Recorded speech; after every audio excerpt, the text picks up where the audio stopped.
नया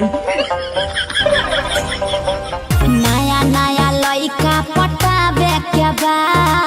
जनहित में जारी नया नया लड़का लोग अपन अपन नंबर संतरा भौजी के दे दसन। लेकिन क्यों? काहे से कि भौजी के तलाश बन नया सामान की मतलब नया लड़का के। बच्चा खूबे कराबे के बा। ए भौजी जरा होशियारी से, काहे से कि आजकल के लड़कों सभी बहुत होशियार हो गइल बा।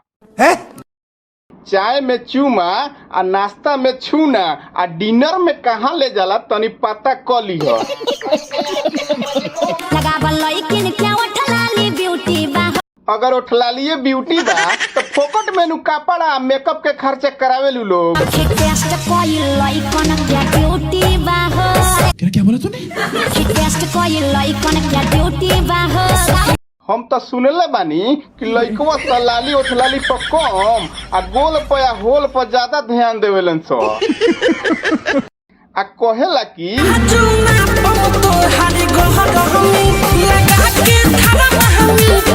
का भौजी अब तो समझिए गइल होबू। यही नहीं, अभी और सुनिए। लइकिन के दीवाना जमाना बा।